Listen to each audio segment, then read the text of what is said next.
test, I better not text or I'll come off desperate. But if I lay down and I play dead and I stay dead, baby, you'll get sick of being the monster out of my head, under my bed, thinking something out of my nightmares, standing right there. But if I lay down and I play dead and I stay dead, then will you get bored of killing? ዕለታዊ ዜና ስፖርት ሒዝና ልኩም ቀሪብና ኣለና ሰናይ ምክትታል ቻምፒዮን ኤርትራ 2025 ናሆም ዘርአይ ብሰንኪ ምምጻእ ፒድኮክ ናይ ምስጋር መስርሕ ናሆም ዘርአይ ናብ ኪውሰር 6.5 ፕሮ ሳይክሊንግ ቲም ስለ ዝዓንቀጾም ናብ ኮንቲኔንታል ጋንታ JCL ቲም እኮዮ ዝተጸንበረ ናሆም እቲ ውሳኔ ጌጋ ምንባሩ ኣመስኪሮም እዩ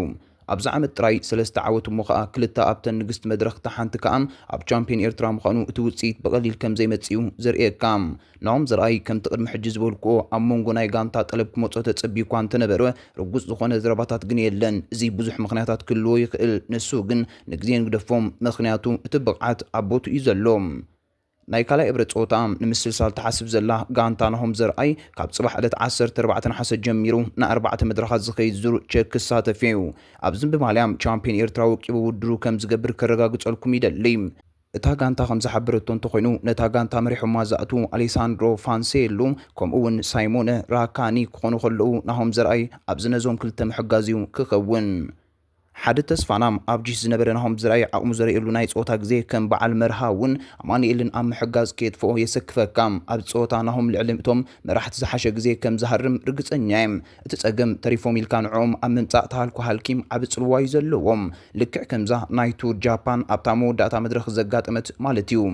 ናሆም ኣብ ዓቐብ ክዲብ ከሎ ቫለንቲን ፓረት ፔይንትረ ኮይኑ ይስማዓካም ፎኪስ ኣራግጾም ኣብ ሮታን ነዊሕ ከም ዘይትጸንሕ ይገብረካም ብሕፅር ዝበለም ናይቲ ዓቐብ ሚእታዊት ኣብ ዝወስኸሉ ናህሩ ዘይቅንስ ድንቂ ሓኳር እዩ ናሆም ዘርአይ ኣብ ጎልጎል እውን ሰናፍ ከም ዘይኮነም ኣነ ዘይፍለጠሉ ዘንበረ ብቕዓት እዩ ኣርእዩኒ እታ ሓንቲ ጸገም ኩሉ ኤርትራዊ ተቐዳዳማይ ዝኾነት ናይ ግዜ ዓቕሚ ግን የላን ምስ ግዜ ዝግበር ውድድር የብልካ ማለት ከኣም ኣብ ጂስ ቦታ የብልካ ማለት እዩ ምናልባት እቲ ውድድር ናይ ግዜ ዘየብሉ ተዘይኮይኑ እዛ ጋንታ ንናሆም መርሓይት ዘይትገብረሉ ሓደ ምኽንያት ንሱ ክኸውን ይኽእል እዩ ናሆም ኣብ ካልአይትን ራብዒትን ደሚዑ ክወፅም ክጽበዮ እየ ፕሪምየር ሊግ እንግሊዝ ዝጅምሮም ሓደሽቲ ጉዳያትን ዓመተ ስፖርት ፕሪምየር ሊግ 2025-2026 ዝመጽእ ዓርቢ ብግጥም ሊቨርፑል ምስ ቦርንማውዝ ክጅምር እዩ ኣብቲ ሓድሽ ዓመተ ስፖርት ሓድሽ ሕግታት እውን ክትግበሩ እዮም ሓድሽ ኩዕሶም ንዝሓለፉም 25 ዓመታት ናይ ኩዕሶና ተጠቐመት ጸንሐ ፕሪምየር ሊግ እንግሊዝ ኣብቲ ብዓርቢ ዝጅምር ጸወታ ሓዳስ ኩዕሶ ፑማ ክጥቀም እዩ ኩዕሶ ፑማ ኣብ መወዳእታ ዝሓለፈ ዓመት እያ ተኣታትያ ኣብ ፍርቂ ፍጻመ ካሮባኣ ካፕ ማለት ኣርሰናልን አንጻር ኒውካስትል ኣብ ዘካየደቶ ግጥም ብዝተጠቕመላ ሓዳስ ኩዕሶ ሚካኤል ኣርቴታ ሕጉስ ከም ዘይነበረ ዝከር እዩ ኣብ መንጎ ጸወታ ቃለ መሕትት ፕሪምየር ሊግ ቅድም ክብል ተቐይሮም ዝወፁ ተጻወቲ ጸወታ ቅድሚ ምዛሙ ቃለ መሕትት ዝገብረሉ ሓድሽ ስርዓት ከም ዘተኣታቶም ኣፍሊጡ ነይሩ እዩ እዚ ናይቶም ኣብ እዋን ጸወታ ተቐይሮም ዝወፁ ተጻወቲ ስምዒት ከካፍል ከም ዝኽእል ዝተገልጸ ኮይኑ ከም እውን ኣብ መቐየሪ ክዳን ዝካየዱ ፍጻመታትን ኣካል ናይቲ ቀጥታዊ ፈነው ክኾኑ እዮም እቲ ሊግ ምስ ስካይ ስፖርትን ቲኤንቲን 6.7 ሚልዮን ፓውንድ ሓድሽ ናይ ቴሌቪዥን ፈነው መሰል ውዕል ከም ዝፈረመ እውን ይፍለጥ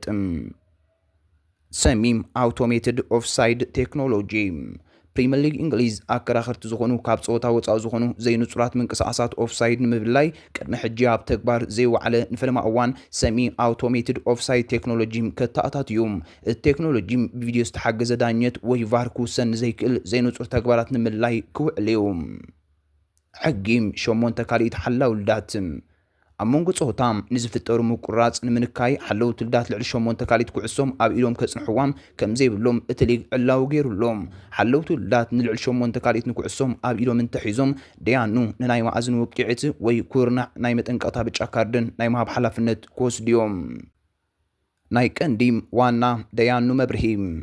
ዋና ደያኑ ብቪድዮ ንዝተሓገዘ ዳነት ብምጥቃም ዘመሓላልፎ ውሳነታት ኣብ ስታዲየም ንዝርከቡ ተዓዘብትን ነቲ ቀጥታዊ ፈነወም ንዝዕዘቡን ውሳነታቶምን ከረድዮም ደያኑ ኣብቲ ጸወታ ንዝወስኖ ውሳነ መብርህ ንክህቡ ዝግደደሉ ምክንያትም ኣብቲ ጸወታ ዝፍጠሩ ፍጻመታት ብዝምልከት ግሉጽነት ንምፍጣር ምዃኑ ተሓቢሩሎም እቲ መብርሂ ደያኑ ኣብቲ ዝሓለፈ ዓመት ዝተኻየደ ፍርቂ ፍጻመ ካራባኦ ካፕም ተግባራዊ ኮይኑ ምንባሩ ዝፍለጥ እዩ ሳልሰይቲ ክለብ ኣብ ውድድር ክትወፅእ ከላም ኣርሰናልን ስፓርስን ናይ ምስጋር ኤበሬቺም ሓድሽ ናይ መወዳእታ ግዜ ተዋሂብወን ኣርሰናልን ቶተንሃምን ንኤበረቺ ኤዘን ምፍራም ሓድሽ ናይ መወዳእታ ግዜ ተዋሂብዎን ሕጂ ሳልሰይቲ ክለብ ንዑን ምፍራም ኣብ ዝግበር ውድድር ከም ዝተሳተፈት ይግለጽ። ኣብ ዝሓለፉም 3 ዓመታት ዝወድእ 27 ዓመት ተጻዋታይ 29 ሾታት ፕሪምየር ሊግ ብምዝጋብ ሓደ ካብቶም ብሉጻት ኣጥቃዕቲ ኣካፈልቲ ተሃገር ኮይኑ መስሪቱ። ኣብ ዝሓለፈ ዓመት ክሪስታል ፓላስ ኣብ ዋንጫ ኤፍኤ ይኹን እምበር ብሰንኪ ምጥሓስ ሕጊ ዋንነት ብዙሓት ክለባት ንስሪ ካብ ዩሮፓ ሊግ ናብ ኮንፈረንስ ሊግ ተሰጋጊራ። እዚ ምዕንቃፍ እናሃለወ ፓላስ ክሳብ ሕጂ ንኩሎም ወሰን ተጻወታም ዓቂባቶም ኣላ። ግን ብመሰረት ፋብሪዚዮ ሮማኖ ሊቨርፑል ሕጂ ሓለቓ ጋንታ ክለብ ማርኮ ጉሂ ንምፍራም ኣብ ዝርብ ትርከብ። ካብ 30 ክሳብ 35 ሚልዮን ፓውንድ ክኽፈል ዝኽእል ዋጋ እዩ። ኩነታት ማርኮ ጉሂም ካብ ናይ ኤበረቺ ኤዘ ዝተፈለየ እዩ። ዝተኸላኸላይ እንግሊዝም ናብ ናይ መወዳእታ ዓመት ውዕሉ ከኣቱ ከሎም ኤዘ ድማ ግና 2 ዓመት ተሪፉ ኣሎ። እዚ ድማ 68 ሚልዮን ፓውንድ ዝግመት ምፍታሕ ዘጠቓልል እዩ። እቲ ዓንቀጽ 45 ሓሰም ዝውዳእ ኮይኑ ኣርሰናልን ቶተንሃምን ድሒረን ኣዝዩ ዝለዓለ ክፍሊት ከይከፍላም እንተደልየን ውዕል ክዛዝማ ትሕቲ 48 ሰዓታት ይወሃበን። ይኹን እምበር ዘቴሌግራፍ ሓድሽ ምጥምዛዝ ከም ዘሎ ጸብጺባ ኣላ። ኒውካስል ዩናይትድ ሕጂ ነዚ ወዲ 27 ዓመት ኣከፋፋሊ ንምዕዳግም ናብ ውድድር ተጸንቢራ ኣላ። ማግፓይስ ንጃኮብ ራምሲ ካብ ኣስቶን ቪላ ከተፈርም ቀሪባ ኣላ። እዚ ድማ ንኢዘ ዝገብርኦ ምድጓን ከቃለል ይኽእል እዩ። እንተኾነም እዚ ኣከፋፋሊ እንተወሓደም ክሳብ ድሕርቲ ኣብ 21-28 ናሓሰም ኣብ ሳልሳይ ዙርያ መጻረዪ ጸወታታት ኮንፈረንስ ሊግ ዝካየድ ጸወታታት እውን ኣብ ክሪስታል ፓላስ ክጸንሕ ይኽእል እዩ። ብዓይን ዝተጻወታይ ኣብ ዝክራማት ናብ ካልእ ይሰግር ከም ዘሎ ዝሕብር ጽኑዕ ምልክት የለን። ኤዘም ኣብ 2020 ካብ ኩንስ ፓርክ ሬንጀርስም ናብ ፓላስ ተጸንበረ ኮይኑ ኣብ 2021 ንፈለማ እዋን ኣብ እንግሊዝ ካፕ ኣመዝጊቡ ካብ መጀመርታ ናይዚ ዓመት ጀሚሩ ድማ ኣብ ትሕቲ ቶማስ ቱቸል ስሩዕ ተጻዋታይ ኮይኑ ኣሎ።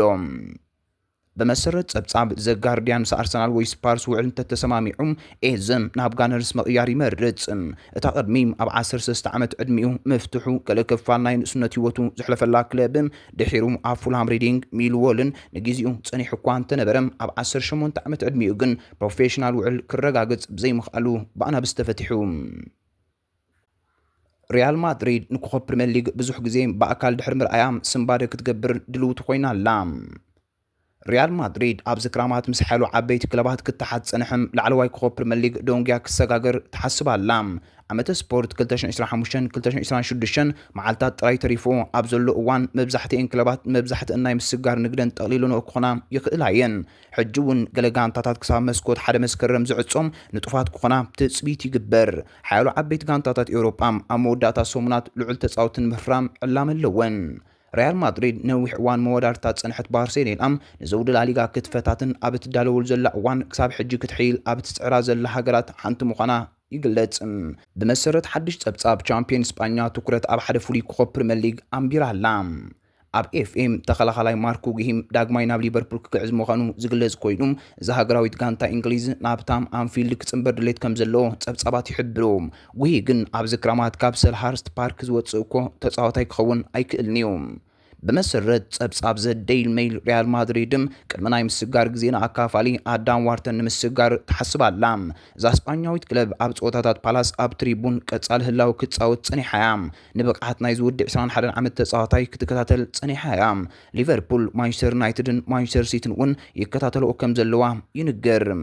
ቶተንሃም ሆትስፐርስ ቅድሚያ ወርሒ ጉንበት ዝካየድ ፍጻሜ ኤፍኤ ካፕ ብዛዕባ ምህላው ሓቲታ ፓላስ ኣስታት 100 ሚልዮን ፓውንድ ከም ዝደሊ ጥራይ ተነጊርዋ። ንፓላስ ናብ ዓወት ኮሚት ሺልድ ዝመርሐ ኣሰልጣኒ ኦሊቨር ግላስነር ነቲ ምስጋር ዝነበረ ግምታት ኣልዕሉ። ኣብዚ ሕጂ እዋን ንባዕሉ ዝግበር ዝርብ ውዕል ቀዳምነት ከም ዘይወሃቦም ገሊጹ። ብዛዕባ መጻኢ ዕድል ጉሂ ማርክ ብዛዕባ መጻኢኡ ይውስን። ብርግጽ ኩሉ ሰብ ሓድሽ ውዕል ክፍርም ይደሊ እዩ። እንተኾነ ግን ውሳኒኡ ክኸውን እዩ። ኩሉ ሰብ ነዛ ጋንታ ብሓባር ክጸኒሕ ደሊ። ኣብ ዝዕቡል ዕዳጋ ምስጋር ግን እንታይ ከም ዝኸውን ፈጺምና ይንፈልጥ ኢና። ዝሓለፈ ዓመት ካብተን 69 ሾታት ቪክቶር ጊዮከርስ ነፍሲ ወከፍ ተንቲነየን ነይረም። ድርቂ ዋንጫ ኣርሰናል ንምውዳእ ዝጎደለ ቀመም ዝኾነሉ ምክንያት እንሆም። ከምኡ እውን ስለምንታይ ኣብ ስርዓት ሚኬል ኣርቴታ ክነፍር ምዃኑ ኢሳንካን ይጽሕፍ። ግዜም ከመይ ተቐየሩ? ኣርሰናል ናብ ፕሪምየር ሊግ ተኣቱ ዘላ ስጋት ዘለዋ ቁጥሪ 9 መጥቃዕታ ትመርሕ ኣላ። ቪክቶር ጊዮከርስ ካብ ስፖርቲንግ ሊዝበን ብ64 ሚልዮን ፓውንድ ምፍራሙ ንጋነርስ ኣብ ዝሓለፈ ዓመታት ኣዝዩ ዝጎደለ ሓይሊ ቶክሲ ይህባ። ካይ ሃቨርት ዝሓለፈ ዓመት 9 ሾታት ፕሪምየር ሊግ ብምዝጋብም ብሉፃ ምዝጋብ ሾቶታ ክለብ እዩ ነይሩ። እዚ ኩሉ ይዛረብ። እዚ ንኣርሰናል ሓድሽ ዘመን ዘመልክት እዩ። ጂዮከርስም ኣብ 2024-2025 ኣብ ኩሉ ውዳት ኣብ 52 ፀወታታትን 54 ሾታት ኣመዝጊቦም ንሓይዲ ላዕለዋይ ደረጃ ፖርቱጋል ብዘይገድስ መንጋጋ ዝሕርር ምምላስ ድረውን ነቲ ናብ ኣርሰናል ዘምፅኦ ማእዛም ሂቡሎም።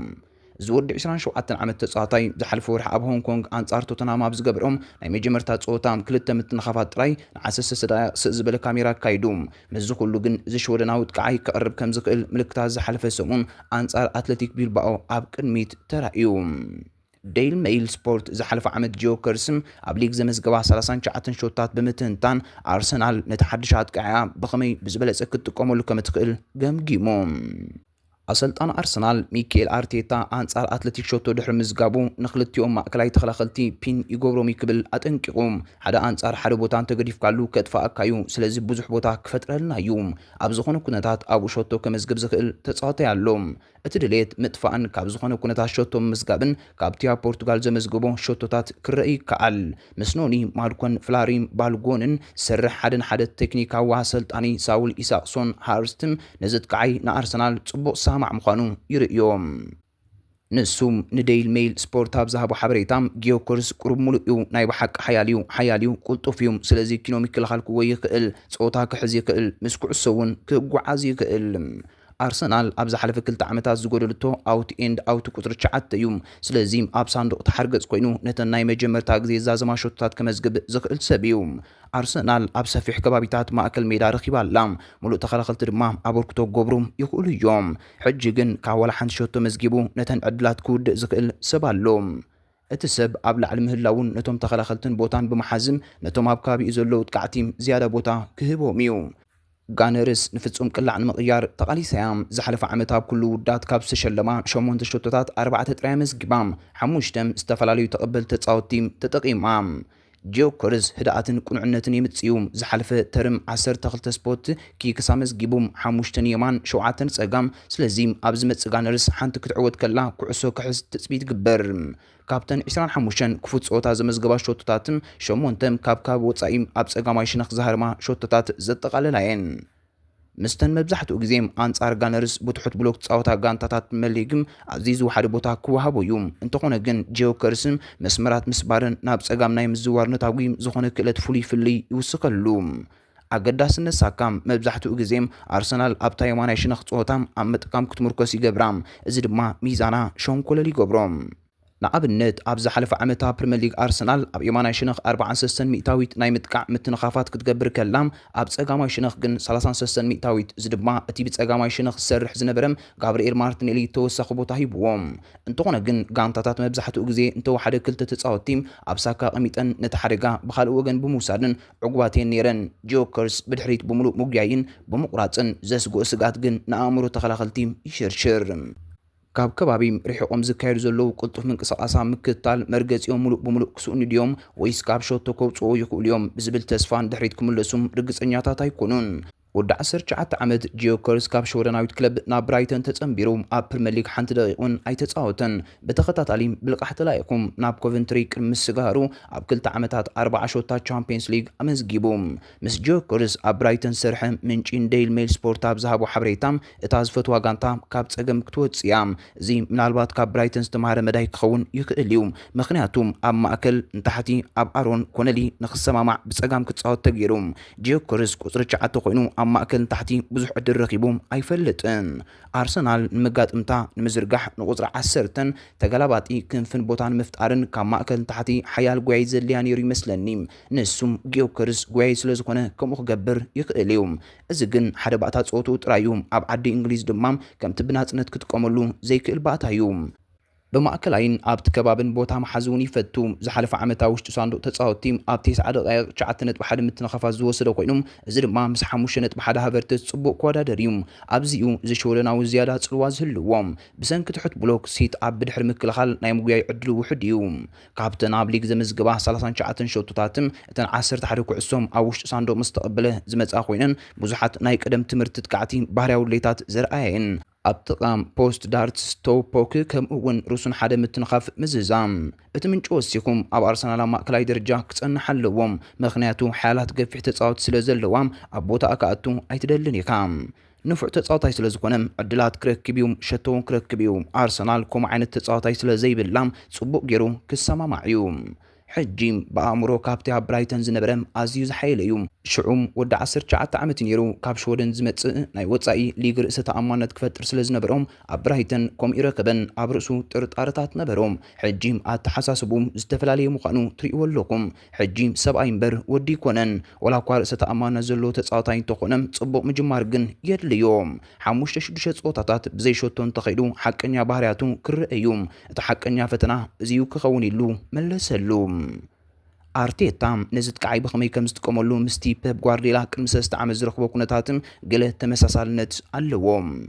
ኣብ 2022 ኤርሊንግ ሃላንድ ምስ ማንቸስተር ሲቲ ምፍራሙ ጓርዲዮላ ብስውር ሜልኡ ክቕይር እዩ ኣብ ወርሒ ጥሪ 2023 ሃላንድ ኣብ ልዕሊ ወልቭስ ሃትሪክ ድሕሪ ምምዝጋቦም ብቕዓቱ ንፈልጦ ኢና ኢሉ ምስኡ ናይ ሓሶት ትሽዓተ ክንፃወት ስለ ዘይንኽእል ገለ ምንቅስቓሳት ክንመዓራር ኣለና ብዝተኻእለ መጠን ኩዕሶታት ክበፅሓ ክግበር ኣለዎም እቶም ክልተ ኣከፋፈልቲ ኪኖ ሮድሪ ነቲ ኖርዌጃውን ምድጋፍ ዝያዳ ናብ ሜዳ ክደፍኡን ውሑዳት መስቀላት ድማ ኣብቲ ከባቢ ክወድቁን ርእዩ ካብ ኣብ ሓደ ጾታ 23 ብክልተም ናብ 19.7 ወሪዱ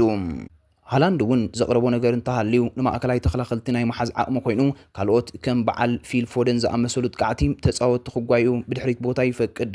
ኣብ ዓመተ ስፖርት ፎደን 11 ሾታት ሊግ ብምዝጋብ 5 ኣሲስት ብምዝጋብ ካብ እዚ ጾታ ተወሳኺ ቦታ ተጠቃሚ ኮይኑ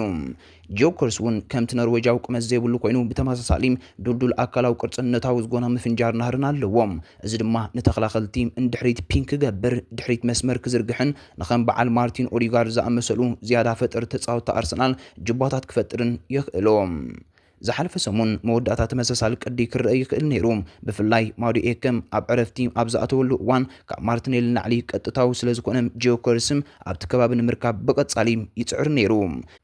ካብ መጥቃዕታዊ ምትንኻፋት ማንቸስተር ሲቲ ኣብ ማእከላይ ሳልሳይ ደረጃ ዝነበረ ቁጽሪ ካብ 25.8 ሚእታዊትም ናብ 28.8 ሚእታዊት ኣብ ታይላንድ ዝመጽእ ዓመተ ስፖርት ኣዕብያቶም ኣብ ክልቲኡ ጸጋማይን ሳልሳይን የማናይን ሳልሳይን ዝነበረ ናይ ምጥቃዕ ምትንኻፋት ወሪዱ ጂዮከርስ ብማእከላይ ደረጃውን ከምኡ ክገብር ይኽእል እዩ ኣብ ሳንዱቕ ትኹረት ዝህብ ነጥቢ ክኸውን ይኽእል እዩ ግን ምስቲ ብባህርያዊ ውድእቲ ውፅኢት ንምሃብ ዝሕግዞ መሳርሒታትም ደቂ ጋንቱ ከምኡ ዘየጠዓጠቐሉ ነገር ድሮም ዝድነቕ ምልክት ዝጥቃዓይ ርእሱ ዝያዳ ንምጥቃም ብኣጎም ውሳን እዩ ዝሓለፈ ዓመት ሓንቲ ብሩእ ሸቶ ከመዝግባ ይከኣለን ድሮ ግን ካብ ኣየር ስጋት ናይ ምዃን ሸዋት ኣርኢሎም ኣንጻር ኣትሌቲክ ርእሳ ዝኸኣለ ሸቶ ብምዝጋብም ካብ ማርኮ ሪሕቁ ንማርቲን ዙቢሜንዲ ንዝተጠወየት ቅላዕ ናብ መርበብ ቁሊሕሉ ጠመታ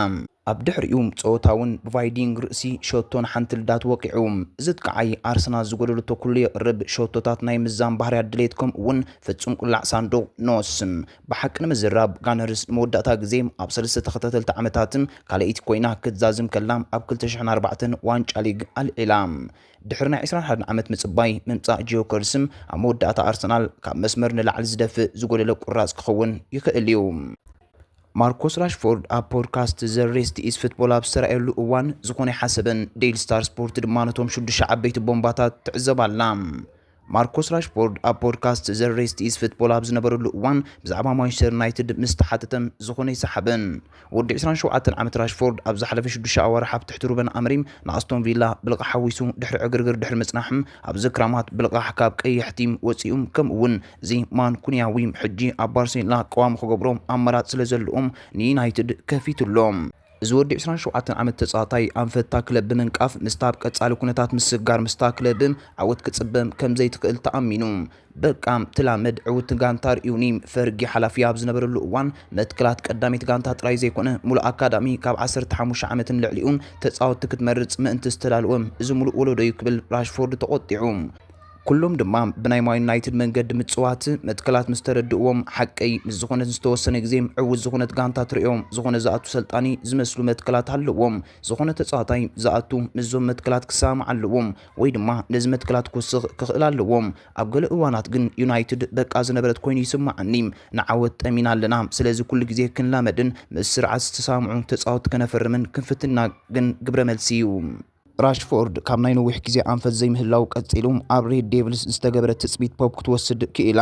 ወሲኹ ድማ ኣንፈትካ ኩሉ ግዜ ዝቕየር እንተኮይኑ ነቲ ሊግ ክትዕወተሉ ትኽእል ኢኻ ኢልካ ክትፅበ ኣይትኽእልን እወም ገለ ውዳት ዋንጫ ክትዕወት ትኽእል ኢኻ እንተኾነ ግን ንፉዓት ሰልጣን ስለ ዘለካ ንፉዓት ተፃወትቲ ስለ ዘለውኻ እውን ኣብ ጋንታኻ ድማ ተዓዋት ፀወታታት ስለ ዘለውኻን እዩ ብኣጋጣሚ ኮንካን ኣብኡ ዘለኻ እዚ ገለ ሰባት ዝርስዕዎ እዩ ስለዚ ወም ካብቲ ዩናይትድ ኢልና ንቆፅሮ ኣዝዩ ትሑት ኮይንና ኢና ድሕሪኡ ግን ሓደ ስጉምትን ድሕሪት እንተተመሊስካ እዚ ድማ ኣነ ክገብሮ ዝኽኣልኩም ብፍላይ ኣብ ዝሓለፈም 6 ዋርሕ እንታይ ትፅበ ራሽፎርድ ስዒቡ ሰባት ንዓመታት ኣብ ምስጋር ፀኒሕና ኢና ይብሉ ኣብ ምስጋር ንኽትሉ ነቲ ምስጋር ክጅምሮ ኣለካ ስለዚ እቲ ጭቡጥ ምስጋር ገና ከም ዘይተጀመረ እዩ ዝመስል ወሲኹ ድማ ምስጋር ንምጅማር መደብ ኣውፂኢካ ኣብኡ ክፀንዕ ኣለካ ስለዚ እዚ እዩ እቲ ዝስማዓኒ ነገር ቀሊል ኣይኮነን ራሽፎርድ ንዩናይትድ ካብ ካልኦት ዓውታ ዳግማይ ዝሃነፃ ክለባት ክትመሃር ይሓስብ ከም በዓል ሊቨርፑል ኣብ ትሕቲ የርገን ክሎፕን ሊቨርፑል ብኸምዚ ክትሓልፍ ከላ ንክሎብ ረኺባቶ ምስኡ ተጣቢቓ ኣብ መጀመርታ ይተዓወተትን ሰባት ምስ ተወዳዲሩ ዓበይቲ ዋንጫታት ኣብ ዝዓተረሉ እዋን ጥራይ እዩ ዝዝክርዎም ናይ መወዳእታ ሒደት ዓመታት ብርግፅ ን3 ዓመት ኣይተዓወተን ክንዕወት ክንድዛ ኣክል ዝተፈላለዩ ኣካየትን ዝተፈላለዩ ሓሳባትን ዝተፈላለዩ ስትራቴጂያትን ዝነበረና ኮይኑ ይስማዓንዲ ኣብ ማእከል ኢኻ ትውድም ኣብ መሬት ዝኾነ ሰብ ኢኻ ትውድእ ራሽፎርድ ዝሓልፈ ክረምቲ ኣብ ሂወቱ ሓደ ካብቲ ዝኸበደ ግዜ ኣሕሊፉ ካብ ጋንታ ሩበን ኣሞሪም ተሰዲዱ ንሱ ከምዚ ክብል ተኣሚኑ ግድን ምሕርቃም ኣይኮነን እወም ተስፋ ዘቁርፅ እዩ ግን ናብ ዋንጫታት እንተ ኣምሪሑ ኩሉ ንጎኒ ይተርፍ ክብል ተኣሚኑ ውልቃዊ ሞያኻ ብዘይ ናይ ጋንታ ቅዲ ወላ ሓንቲ ይኮነን እዚ ድማ ኣነ ዝፈትዎ ኣካል ኩዕሶ እግሪ እዩ ራሽፎርድ ናይ ገዛ ርእሱ ዝኸበደ ነቓፊ ኮይኑ ኩሉ ግዜ ነብሰይ ዘረጋግፀላ ነገር ኣለኒ ክብል ተኣሚኑ ካብ ዝኾነ ሰብ ኣብ ልዕሊ ክኸውን ዝኽእል ንላዕሊ ኣብ ነብሰይ ተሪረ Not text or I'll come off desperate. But if I lay መደብና ክሳዕ መወዳእታ ብምክትታልኩም ደጊምና እንዳመስገና ኣብ ዝቕፅል ቪዲዮና ክሳብ ንራኸብ ከምቲ ልሙድ ላይክ ሼር ሳብስክራይብ ብምግባር ህላውነትኩምን ድገፍኩምን ኣይፈለየና እንዳበልና ንሎም ዘዳልናዮ ትሕዝቶ ኣብ ዝንዛዝም ሰላም